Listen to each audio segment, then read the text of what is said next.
और सीधे आपको ले चलेंगे कांग्रेस की प्रेस कॉन्फ्रेंस में। इस वक्त राहुल गांधी, सोनिया गांधी और मल्लिकार्जुन खड़गे पहुंच गए।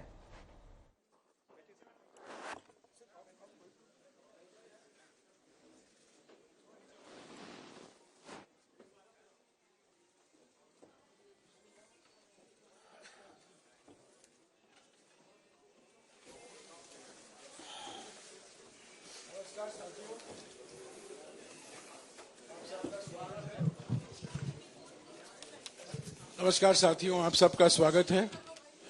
इस प्रेस कॉन्फ्रेंस की शुरुआत कांग्रेस अध्यक्ष जी मल्लिकार्जुन खड़गे जी करेंगे। वो आपको पहले संबोधित करेंगे। मल्लिकार्जुन खड़गे जी, कांग्रेस अध्यक्ष।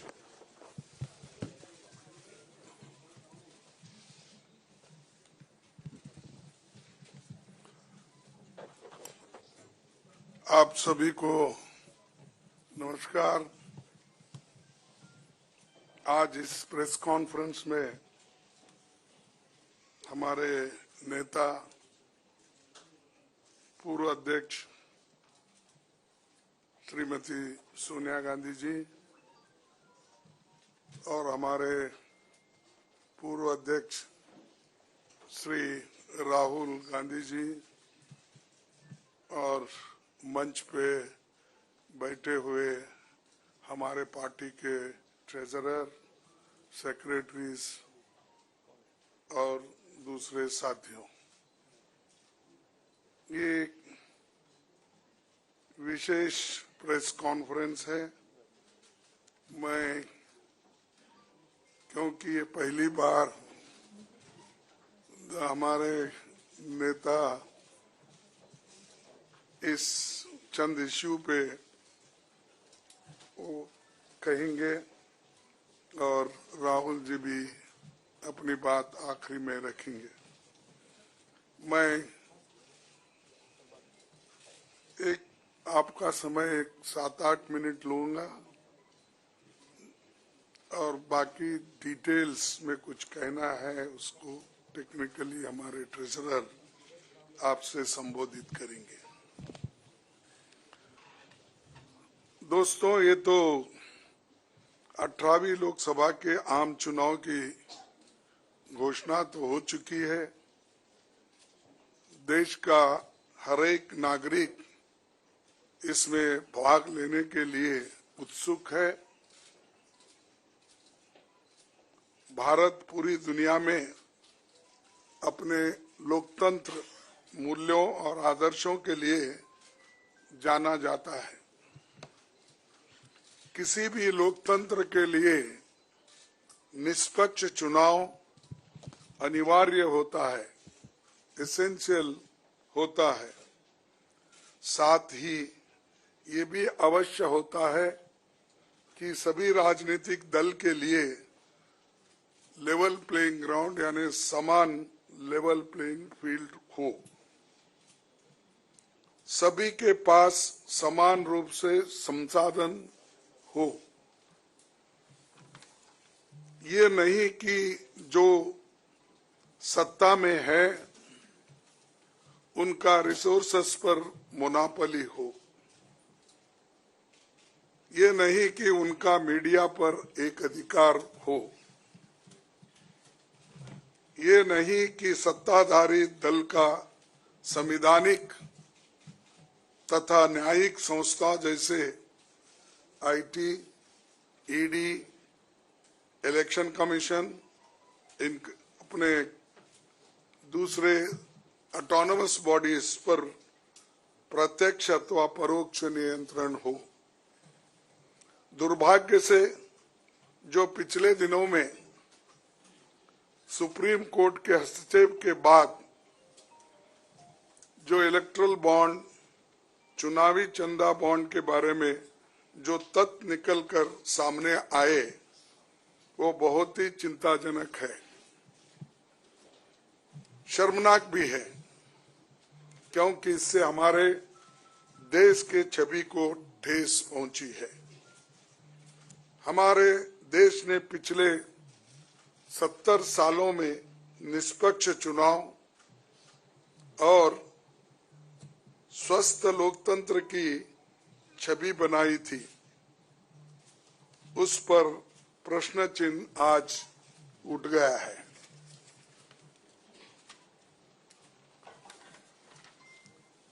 सुप्रीम कोर्ट ने जिस चुनावी चंदा बॉन्ड को इलीगल और अनकॉन्स्टिट्यूशनल कहा, उस स्कीम के तहत मौजूदा सत्ताधारी दल ने हजारों करोड़ रुपए से ज्यादा अपने अकाउंट में भर लिया है और दूसरी तरफ साजिशन मुख्य विपक्षी दल का बैंक अकाउंट फ्रीज कर दिया गया है ताकि हम पैसों के अभाव में बराबरी से चुनाव ना लड़े और ना लड़ पाए। ये सत्ताधारी दल द्वारा एक खतरनाक खेल है। इसके दूरगामी प्रभाव होंगे, क्योंकि अगर डेमोक्रेसी को इस देश में बचाना है तो लेवल प्लेइंग ग्राउंड होना चाहिए। ऐसा भी नहीं होना, चंद देशों में चुनाव हो रहे हैं, 99% वोट एक ही आदमी ले रहा है। ऐसा आपको तो मालूम हो गया रिसेंटली किन किन देशों में ऐसा हुआ है। तो ये सत्ताधारी दल द्वारा एक खतरनाक खेल खेला गया है। इसके दूरगामी प्रभाव होंगे, पर यह स्पष्ट है कि इस तरीके से किसी राजनीतिक दल को असहाय बनाकर चुनाव लड़ने में बाधा उत्पन्न कर और फ्री एंड फेयर इलेक्शन कभी नहीं कहा जा सकता। देश की जनता, एक आम नागरिक देख सकता है कि बीजेपी ने चुनावी चंदा बॉन्ड से 56% पैसे हासिल किए हैं, वहीं कांग्रेस को 11% ही मिले हैं। और ये वो पैसे जो बॉन्ड से बीजेपी ने लिए हैं, इसके अलावा जो कैश में इनके पास आता होगा तो कोई अकाउंट ही नहीं है। आप इनके खर्चे देखिए, हर तरफ इनका एडवर्टाइजमेंट लगा है और एडवर्टाइजमेंट में भी मोनोपोली बना ली है। प्रिंट मीडिया हो, टीवी हो और सोशल मीडिया हो, इनका बहुत डोमिनेशन है। लेकिन इतने पैसे एक पार्टी जमा कर सकती है, हिंदुस्तान के 70 साल के डेमोक्रेटिक व्यवस्था में ऐसा कोई नहीं किया। ये पहली बार ये सरकार अनेक ढंग से पैसे आज उठा रही है और इनके 5 स्टार ऑफिसेस से बड़े बड़े हर जगह आप देखिए, और 4-4, 5-5 फ्लाइट एक मीटिंग को जाते हैं और उनके पीछे और 2-4 जाते हैं। एक मीटिंग का इतना खर्च होता है तो शायद ही कोई पार्टी, अपोजिशन पार्टी उसका 10% भी नहीं कह सकती मुकाबला। मैं कहना नहीं चाहता कि बीजेपी ने किस तरीके से कंपनियों से पैसे लिए, क्योंकि सुप्रीम कोर्ट तथ्यों की जांच कर रही है। हमें उम्मीद है कि सच्चाई बहुत जल्द हम सब के सामने आएगी। और अंत में मैं देश के संवैधानिक संस्थाओं से अपील करता हूं कि अगर वो फ्री एंड फेयर इलेक्शन चाहते हैं तो हमारी पार्टी को बगैर किसी रोक टोक से बैंक अकाउंट्स का इस्तेमाल करने दे और जो इनकम टैक्स का क्लेम है वो अंततः कोर्ट के निर्णय के अनुसार सेटल हो जाएगा। राजनीतिक दल टैक्स नहीं देते, बीजेपी कभी इनकम टैक्स नहीं दी, लेकिन ये लागू सिर्फ कांग्रेस पे हो रहा है। कोई पॉलिटिकल पार्टी इनकम टैक्स के दायरे में नहीं आते, सच है ना? सेटल हो जाए। राजनीतिक दल नहीं आते, बीजेपी ने कभी नहीं दिया account.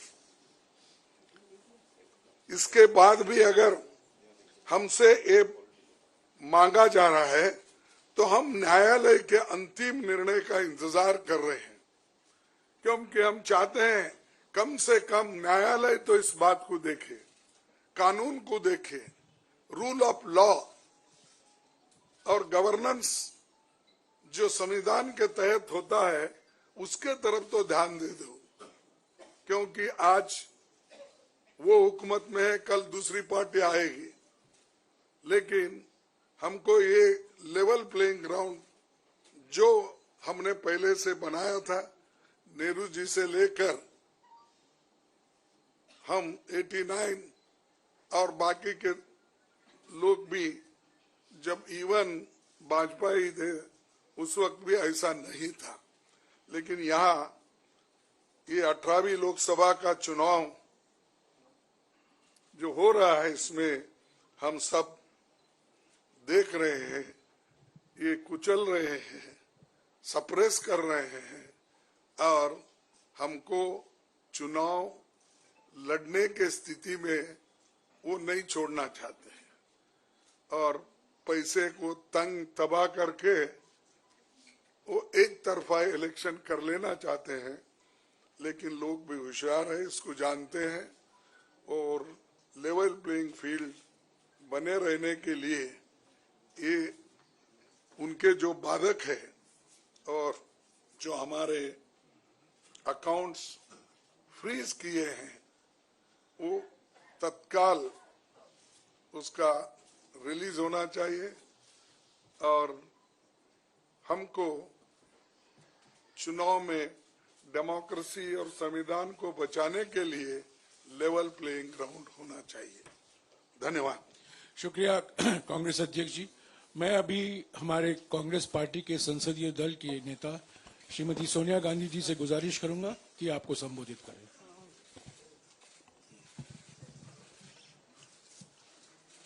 Thank you, Kahisi.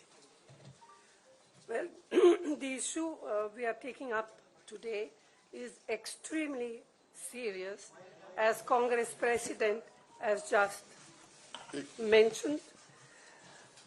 This issue affects not just the Indian National Congress, it impacts our democracy itself most fundamentally. A systematic effort is underway by the Prime Minister to cripple the Indian National Congress financially. Funds collected from the public are being frozen and money from our accounts is being taken away forcibly.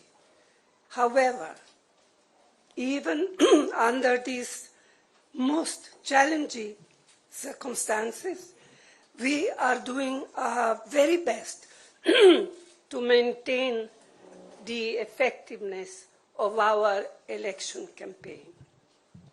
On the one hand, there is the electoral bond issue mentioned by Congress President Kharge, which has been declared unconstitutional by the Supreme Court.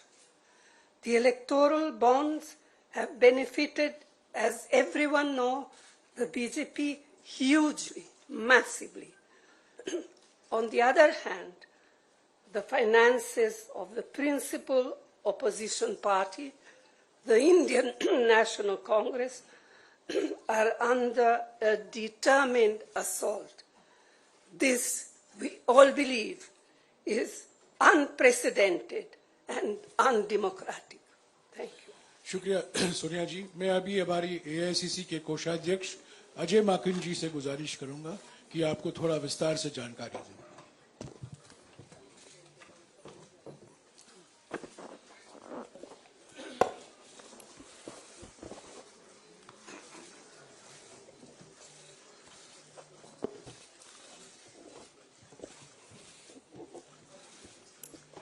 धन्यवाद जयराम जी, आप सब लोगों का बहुत बहुत स्वागत है।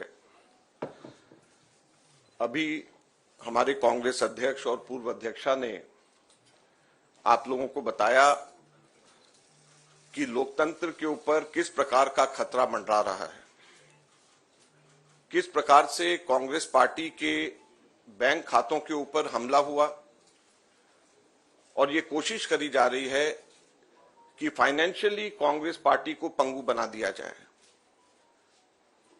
ये केवल कांग्रेस पार्टी के खातों पे नरेंद्र मोदी सरकार का हमला नहीं है, बल्कि भारत के लोकतंत्र पे हमला है।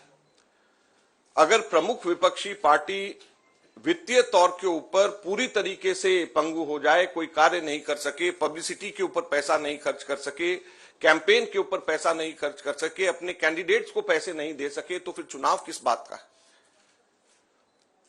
और चुनाव की घोषणा हो चुकी है। पिछले एक महीने से हमारे अपने बैंक अकाउंट्स में पड़े हुए 285 करोड़ रुपए का हम इस्तेमाल नहीं कर पा रहे हैं। हम लोगों को पब्लिसिटी के लिए अखबारों के अंदर स्लॉट्स बुक करने, हम लोगों को पब्लिसिटी के लिए इलेक्ट्रॉनिक मीडिया के अंदर स्लॉट्स बुक करने, हमको सोशल मीडिया के अंदर इस्तेमाल करना है, हमको पोस्टर छपवाने, हमको पैम्फलेट छपवाने। अगर हम लोग वो काम भी नहीं कर सकते तो किस प्रकार से लोकतंत्र जिंदा रहेगा और कैसा लोकतंत्र है ये। मैंने पिछले सप्ताह आप सब लोगों के सम्मुख मोतीलाल वोरा जी के समय 2017-18 के एक केस को लेकर के इनकम टैक्स डिपार्टमेंट ने 2017-18 के बेसिस के ऊपर 7 साल बाद में जाकर के हमारे बैंक के खाते अब जाकर के फ्रीज करे हैं, उसकी जानकारी दी। मैंने कहा कि ये 7 साल पुराने कैसे फ्रीज किए जा सकते हैं और टाइमिंग इसका कैसा है। लेकिन मुझे अभी बहुत दुख के साथ कहना पड़ रहा है कि पिछले हफ्ते ये नोटिस हम लोगों के पास में आया है, इसकी कॉपी आप सब लोगों को मिल गई है, आप सब लोगों के आ गई है, आप जरा देखिए। ये सीताराम केसरी जी के जमाने का नोटिस हमें पिछले हफ्ते आया। आप सोचिए, सीताराम केसरी जी के जमाने का 1994-95 की असेसमेंट ईयर का नोटिस अब हमारे पास में आया और इसको लेकर के भी आगे आने वाले समय के अंदर फिर से बैंक को फ्रीज करने का और डिमांड लगाने की ये कवायद शुरू होगी। तो ये कौन सा लोकतंत्र है। अगर इसी रफ्तार से जाएंगे तो महात्मा गांधी के समय पे जमनालाल बजाज जब ट्रेजरर हुआ करते थे, उस टाइम पे भी कोई चीज निकाल करके अब इस वक्त इस चुनाव से पहले हमारे अकाउंट्स को फ्रीज किया जाएगा। तो ये किस चीज का लोकतंत्र है। 30 साल पुराना, 31 साल पुराना असेसमेंट ईयर का हिसाब निकाल करके हमारे खाते फ्रीज करे जा रहे हैं ताकि हम लोग चुनाव ही ना लड़ पाए। हम लोगों के पास में मुख्यतः 3 बातें हैं कहने की। हर पॉलिटिकल पार्टी इनकम टैक्स से एग्जेम्प्टेड होती है। कभी किसी ने भी पेनल्टी इस तरीके से नहीं दिया, तो कांग्रेस पार्टी को अकेले क्यों चुना जा रहा है। दूसरा, इसकी टाइमिंग देखिए। 2017-18 का मोतीलाल वोरा जी के टाइम का और 1994-95 का सीताराम केसरी जी का समय, और केवल 1 महीना पहले चुनाव के घोषणा होने से पहले यह काम शुरू किया जाता है। और तीसरा, क्वांटम ऑफ पनिशमेंट देखिए कि कितना बड़ा पनिशमेंट। क्या हमारे सिर्फ 0.07% पूरा 199 करोड़ का कैश में हमारे अपने एमपीज ने अपनी तनख्वाह दी, उसकी वजह से 0.07% की अनियमितता की वजह से 106% की पेनल्टी हमारे ऊपर लगाई गई। 106% की कितना 0.07% की अनियमितता की वजह से 106% की पेनल्टी हम लोगों के ऊपर लगाई गई है। ये क्वांटम। हम लोगों ने मात्र 30 दिन लेट हम लोगों ने अपने अकाउंट सबमिट करे। ये इनकम टैक्स एक्ट मेरे पास में है, इसका सेक्शन 234F ये कहता है कि सिर्फ 10,000 रुपए की मैक्सिमम पेनल्टी ली जा सकती है अगर कोई व्यक्ति लेट अपना, कोई भी ऑर्गेनाइजेशन या व्यक्ति कोई भी लेट अपना इनकम टैक्स सबमिट करे, केवल 10,000 रुपए। और हमारे ऊपर 210 करोड़ रुपए का 210.25 करोड़ का 210.25 करोड़ का लियन मार्क कर दिया गया। 10,000 की सिर्फ पेनल्टी, सिर्फ 0.07% का हमारा टोटल अकाउंट में से कैश के अंदर लिया गया। ये कहां का न्याय? 115 करोड़ रुपए फोर्सफुली हमारे बैंक अकाउंट से इनकम टैक्स ऑफिसर्स ने बैंक मैनेजर्स के पास में जाकर के सरकार को ट्रांसफर करा दिया गया। वो अब हमारे पास में नहीं है। 115 करोड़ रुपया बैंक मैनेजर्स को जाकर के एक तरीके से डरा करके, धमका करके इनकम टैक्स ऑफिसर्स ने हमारे अकाउंट से इनकम टैक्स डिपार्टमेंट और सरकार को वापस ट्रांसफर करा दिया। मैंने बताया जैसे पिछले 5 हफ्ते से 1 महीने से भी ज्यादा हम अपने पैसे जो हमारे वर्कर्स ने इकट्ठे करे हैं वो हम इसका उसका इस्तेमाल नहीं कर पा रहे हैं। ये कहां की डेमोक्रेसी है? ये कहां का लोकतंत्र रह गया? तो इसलिए हम आपसे कहना चाहते हैं, ये केवल हम लोग तो अपनी लड़ाई लड़ेंगे, लेकिन ये आप लोगों की भी लड़ाई, मीडिया की भी लड़ाई है, देश की जनता की लड़ाई है। अगर आप इसके अंदर हमारे को समर्थन नहीं करेंगे तो लोकतंत्र जिंदा नहीं रहेगा, ना आप रहेंगे ना हम रहेंगे। धन्यवाद।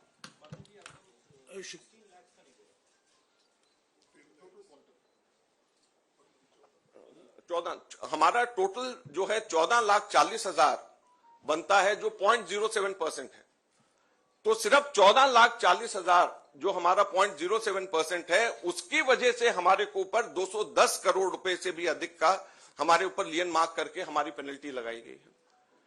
तो आप सोचिए 14,40,000 के बदले 210 करोड़ रुपए की पेनल्टी हमारे ऊपर लगाई गई है। ये कहां का लोकतंत्र है? शुक्रिया अजय माकन जी। आखिर में मैं राहुल गांधी जी से गुजारिश करूंगा कि वो आपको संबोधित करें।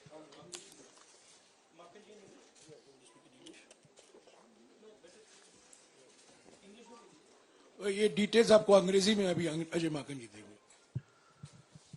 Friends, there has been an assault on Indian democracy.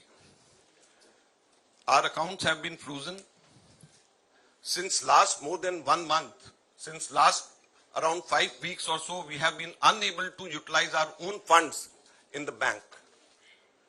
You'll be surprised to know that a case, income tax case pertaining to 2017-18, which is 7 years back, on that basis, income tax has served us notice for 210 crores 25 lakh rupees.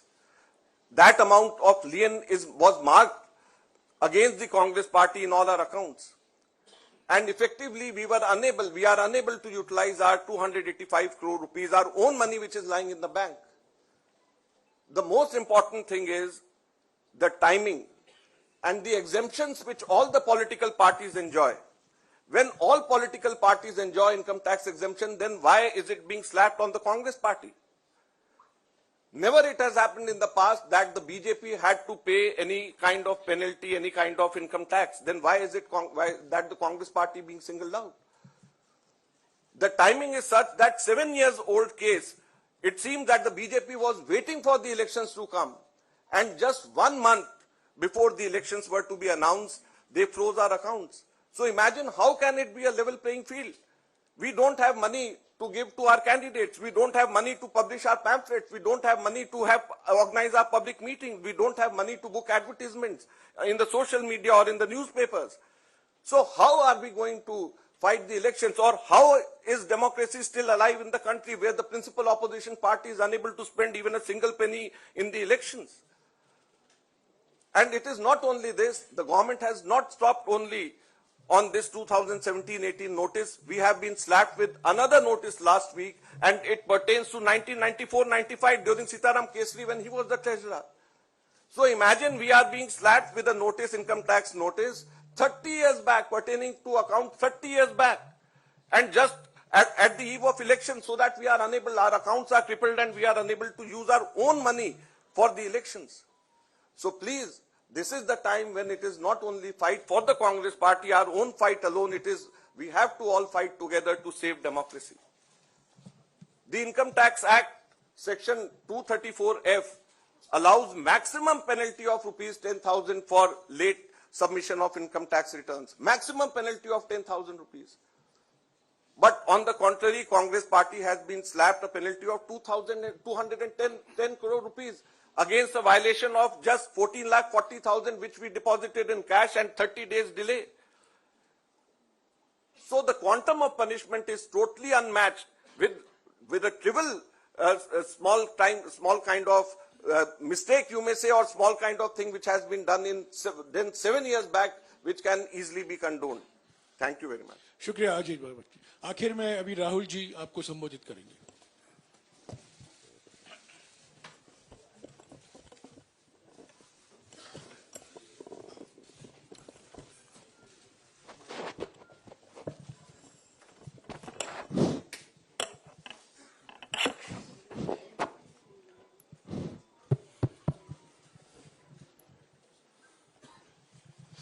Thank you for coming here this morning. If any of you imagine, anybody in the country imagines what happens when your bank account, your ATM card, your entire financial identity is erased, right? You can imagine if it is done to a family, the family will starve to death. If it is done to a business, the business will be crippled, right? This is what has been done to the Congress party 1 month back. All our bank accounts have been frozen. We can do no campaign work. We cannot support our workers. We cannot support our candidates. Our leaders cannot fly from one part of the country to the other. Forget fly. They can't take a railway train. And this has been done literally 2 months before the election campaign. Why has it been done? One notice comes from the 90s. Another notice comes from 6-7 years ago. Quantum amount, 14 lakh rupees. And punishment, our entire financial identity. Right? What's interesting to me is that there are institutions in this country that are supposed to protect the democratic framework. There are the courts in the country. There's the election commission in the country. Right? And nothing is happening. The election commission has not even said, wait a minute, you have frozen the bank account of the largest, of one of the biggest political parties, largest opposition in the country. And already our ability to fight the election has been damaged. We've already lost a month. As Markanji said, we are unable to get slots for advertising. We are unable to put ads in newspapers. And so what sort of a democracy is this? This is a criminal action on the Congress party. And it's a criminal action done by the Prime Minister and the Home Minister. It's very clear. This type of activity does not happen without them in today's India. And so the idea that India is a democracy, this is a lie. There's no democracy in India today. The idea that India is the world's largest democracy, it's a lie. It's a complete lie. 20% of India votes for us, and we are not able to pay 2 rupees for anything. Right? And it has been orchestrated to cripple us in the elections. Now, even if our bank accounts are unfrozen today, huge amount of damage has been done to Indian democracy. And no court is saying anything. No election commission is saying anything. No institution is saying anything. Media is not saying anything. It's ridiculous. And it's your duty, no, and I'm not just speaking to the media, it is the duty of all the institutions of this country, it's the duty of the people of this country. You're being robbed of your most important asset. You're being robbed of your constitution, you're being robbed of your democratic structure, you're being robbed of the entire architecture, and everybody's just quiet. I can say it in Hindi. 1 महीने पहले Congress party के सारे bank account freeze कर दिए गए। आप सोचिए, आप किसी परिवार के बैंक अकाउंट फ्रीज करिए, किसी व्यक्ति के बैंक अकाउंट फ्रीज करिए, किसी बिजनेस के बैंक अकाउंट फ्रीज करिए, किसी भी संस्था के बैंक अकाउंट फ्रीज करिए, होता क्या है? एकदम खत्म हो जाता है। अगर आपने किसी परिवार का बैंक अकाउंट फ्रीज कर दिया, भूखे मर जाते हैं। वो कांग्रेस पार्टी के साथ किया जा रहा है। 1 महीने पहले ये हुआ और किसी संस्था ने, हिंदुस्तान की संस्था ने, किसी कोर्ट ने, किसी इलेक्शन कमीशन ने चूं तक नहीं कहा। सब ड्रामा देख रहे हैं। 20% हिंदुस्तान के लोग कांग्रेस पार्टी को वोट देते हैं। हम 20% लोगों को रिप्रेजेंट करते हैं। और आज हम रेलवे टिकट नहीं खरीद सकते। आज हम अपने नेता को एक शहर से दूसरे शहर नहीं भेज सकते। हम एडवर्टाइजमेंट नहीं लगा सकते। और क्यों? 14 लाख रुपए 7 साल पहले 14 लाख रुपए का इशू है और 200 करोड़ रुपए का फाइन, और सारे के सारे बैंक अकाउंट फ्रीज कर दिए। जब इनकम टैक्स, ये दिखाना मुझे जरा, सॉरी क्या, 200 करोड़। जब इनकम टैक्स, साफ इनकम टैक्स की जो एक्ट है, साफ कहता है कि ज्यादा से ज्यादा 10,000 रुपए का फाइन लगेगा। तो यह है हिंदुस्तान का लोकतंत्र। यह क्रिमिनल एक्शन है कांग्रेस पार्टी के खिलाफ और हिंदुस्तान के लोकतंत्र के खिलाफ, और यह क्रिमिनल एक्शन हिंदुस्तान के प्रधानमंत्री कर रहे हैं। मेरी विनती है कि जो हिंदुस्तान के इंस्टीट्यूशंस हैं, जो वो अपने आप को हिंदुस्तान के इंस्टीट्यूशंस मानते हैं, डेमोक्रेसी को प्रोटेक्ट करते हैं, लोकतंत्र को प्रोटेक्ट करते हैं, हिंदुस्तान के कोर्ट्स हो, हिंदुस्तान का इलेक्शन कमीशन हो, वो इसके बारे में कुछ करें। और यह कहना कि हिंदुस्तान दुनिया की सबसे बड़ी डेमोक्रेसी, झूठ है। यहां कोई डेमोक्रेसी नहीं है। बिगेस्ट ऑपोजिशन पार्टी का आपने बैंक अकाउंट बंद कर दिया और 1 महीने कोई कुछ नहीं बोल रहा है। केसरी जी के टाइम से नोटिस आया है।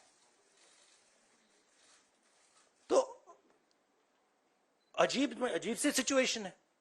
सब लोग देख रहे हैं और हर संस्था मतलब का रोल है इसमें। कोर्ट्स का रोल है, इलेक्शन कमीशन का रोल है।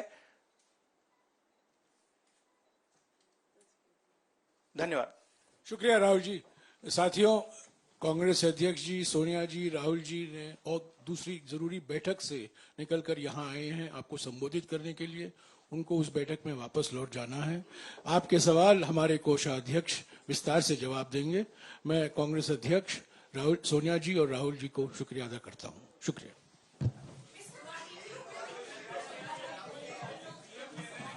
No, 1 second. Look, 1 second. Look, please understand.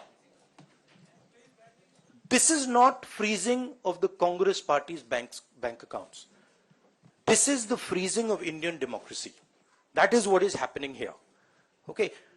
So, we are unable, as the biggest opposition party, we are unable to take any action. There's no action we are able to take. We cannot send our leaders anywhere. We cannot book advertisements. We cannot do anything.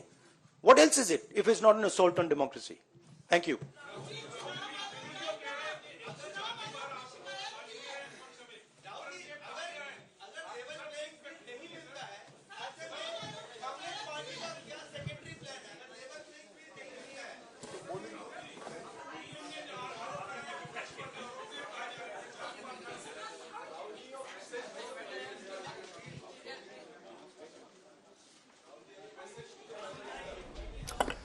तो account freeze होने के बहाने केंद्र सरकार पर हमला और top जो कांग्रेस के लीडर्स हैं उनकी मौजूदगी में यह प्रेस कॉन्फ्रेंस हुआ। उनमें सोनिया गांधी, राहुल गांधी, कांग्रेस प्रेसिडेंट मल्लिकार्जुन खड़गे, अजय माकन समेत सभी आपको वरिष्ठ नेता नजर आ रहे हैं एक साथ प्रेस कॉन्फ्रेंस करते हुए और कह रहे हैं कि इलेक्टोरल बॉन्ड से बीजेपी को बड़ा फायदा हुआ। जो सोनिया गांधी की बड़ी बातें वो भी आपको हम दिखा रहे हैं। सोनिया गांधी की जो बातें कहते हैं कांग्रेस को पंगु करने की कोशिश है, हम चुनाव नहीं लड़ सकते, हम अपने कैंडिडेट्स को पैसे नहीं दे सकते, हम एडवर्टीजमेंट नहीं कर सकते। बेहद गंभीर मामला है, ये लोकतंत्र पर हमला है, सिर्फ कांग्रेस पार्टी पर हमला नहीं है। उनका अकाउंट फ्रीज नहीं हुआ बल्कि ये लोकतंत्र को दबाने की कोशिश है, लोकतंत्र बनाए रखने की पूरी कोशिश। अब इलेक्टोरल बॉन्ड से भारतीय जनता पार्टी को बड़ा फायदा और साफ तौर पर नाम भी लिया गया, हमला किया गया प्राइम मिनिस्टर को लेकर, होम मिनिस्टर को लेकर, बीजेपी की सरकार पर। और कांग्रेस की मांग है कि देश में जो संवैधानिक संस्था है उन पर भी कहीं ना कहीं प्रश्न चिन्ह ये खड़ा करते हुए